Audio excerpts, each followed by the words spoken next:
tugas mata kuliah pengembangan pembelajaran digital mengenai platform pembelajaran oleh Rini Rita Temarpaung 233031014.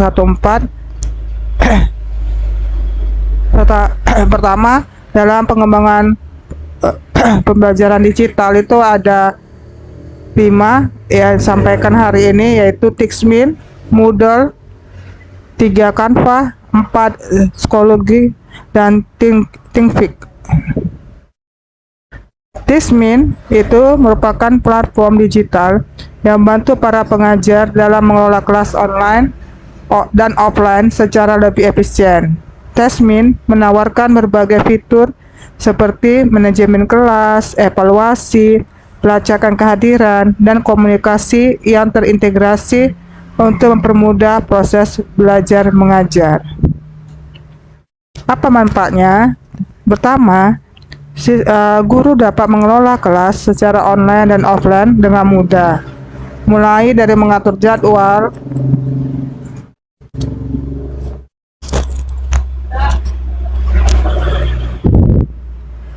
mencatat kehadiran, hingga mengelola materi ajar dan nilai. Yang kedua, adanya komunikasi yang terintegrasi. Guru dapat dengan mudah berinteraksi dengan siswa dan orang tua melalui pesan atau pemberitahuan dalam aplikasi. Bisa membuat ujian online, mengoreksi secara otomatis, dan memberikan hasil secara instan kepada siswa.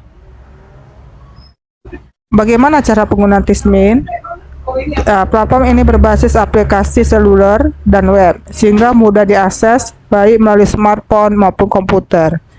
Guru dapat membuat kelas online atau offline, mengundang siswa, mengunggah materi ajar, dan melakukan sesi kelas langsung.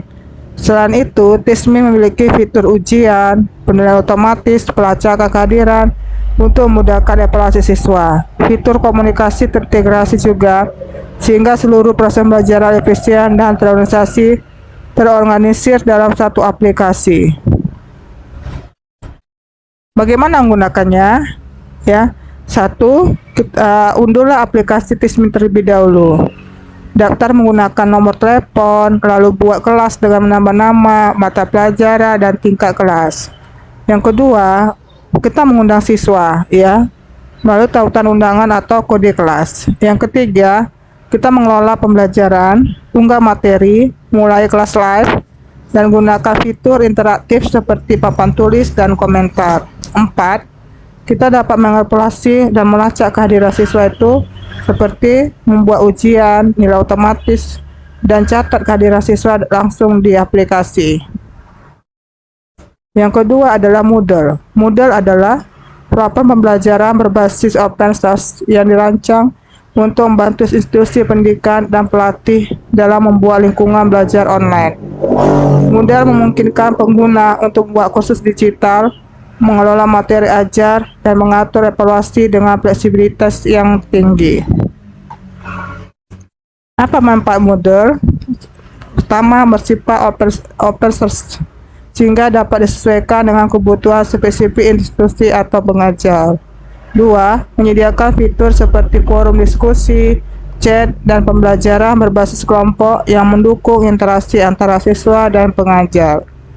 Moodle memungkinkan pengajar mengatur kurikulum, mengunggah materi, membuat ujian, serta melacak perkembangan siswa, sehingga proses belajar menjadi lebih terorganisir. Baru bagaimana menggunakan Moodle? Moodle, ya, merupakan platform pembelajaran digital online yang memungkinkan pengajar membuat kursus digital dengan materi tugas, ujian, dan Moodle juga memiliki fitur diskusi dan kolaborasi seperti forum dan chat yang mendukung interaksi antara siswa dan pengajar. Sebagai platform open source, dapat diskotominasi sesuai kebutuhan institusi atau pengajar untuk menciptakan lingkungan belajar yang efektif dan terstruktur. Ini tampilannya. Ada Moodle MS, macam-macam Moodle-nya, ya. Ada Moodle MS-nya, Moodle use asosiasi, ada dokumentasi, ada translations, ada tema, ada plugins. Kemudian bagaimana menggunakannya?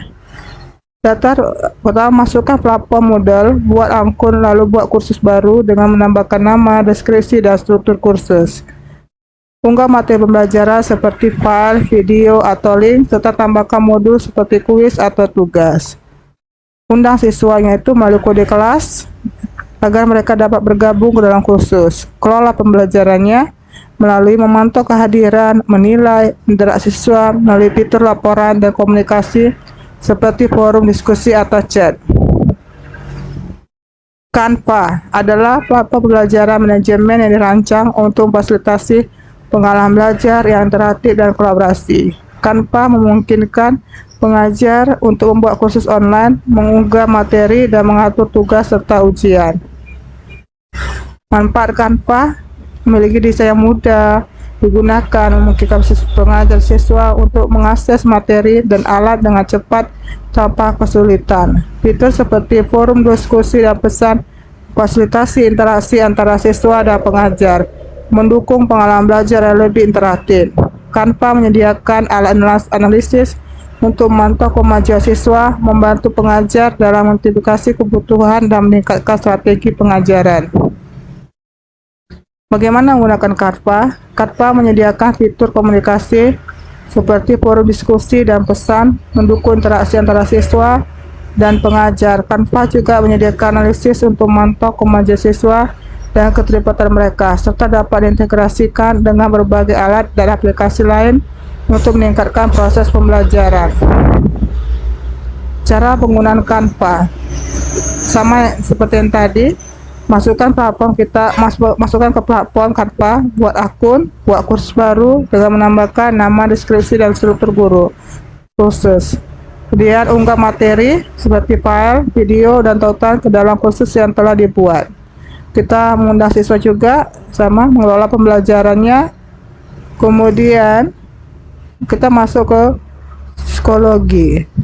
Psikologi adalah platform manajemen pembelajaran yang menawarkan solusi untuk mengelola kelas dan pengalaman belajar secara efektif. Ini memungkinkan kolaborasi, memberikan akses ke materi ajar yang kaya, serta analisis kemajuan siswa untuk personalisasi pembelajaran.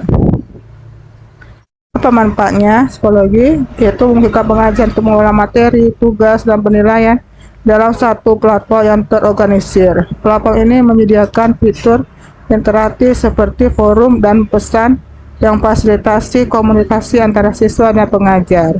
Sekolah itu menawarkan alat analisis yang membantu pengajar memantau perkembangan siswa dan menyesuaikan strategi pengajaran untuk meningkatkan hasil belajar. Bagaimana menggunakannya? 1.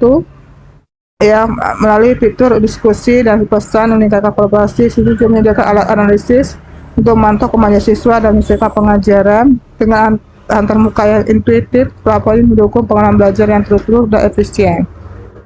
Ini ya penampakan dari platform psikologi ya. Kemudian bagaimana cara menggunakannya? Ya, kita masuk ke platform psikologi, membuat akun, membuat kursus baru dan sebagainya, nambahkan materi ajar, dokumen, video, dan tautan lagi, mengundang siswa, kemudian kelola interaksi dan penilaian, ya, berikan umpan balik, gunakan fitur penilaian untuk mengevaluasi kinerja mereka. Kemudian Thinkific adalah platform pembelajaran online yang memungkinkan pengguna untuk membuat, memasarkan, menjual kursus digital. Thinkific dirancang untuk membantu struktur dan bisnis mengembangkan kursus yang dapat diakses oleh siswa di seluruh dunia. Manfaat Thinkific itu menyediakan alat intuitif untuk membuat, mengelola kursus digital dengan berbagai format konten, termasuk video, teks, dan kuis. Platform ini memungkinkan pengguna untuk memasarkan dan menjual kursus mereka dengan fitur integrasi, pembayaran, dan alat pemasaran. Thinkific menawarkan alat analisis untuk melacak kemajuan siswa dan kinerja kursus, membantu struktur meningkatkan pengalaman belajarnya. Ini penggunaannya. Ini platformnya. Cara menggunakan Thinkific. Kita membuat daftar dan buat kursus sama ya. Masukkan buat akun, lalu mulai dengan membuat kursus baru dengan mengisi nama dan deskripsi. Kita unggah materinya itu dengan berbagai materi dalam bentuk seperti video, dokumen, dan kuis ke dalam kursus yang telah dibuat. Kita mengatur pembayaran, ya, konfigurasi opsi pembayaran untuk menjual kursus termasuk mengatur harga dan metode pembayaran. Kemudian yang terakhir adalah meluncurkan dan mempromosikan. Publikasi kursus dan gunakan alat pemasaran TKP untuk menarik siswa dan mempromosikan kursus. Demikianlah platform digital dalam pembelajaran. Terima kasih. Sampai ketemu lain waktu.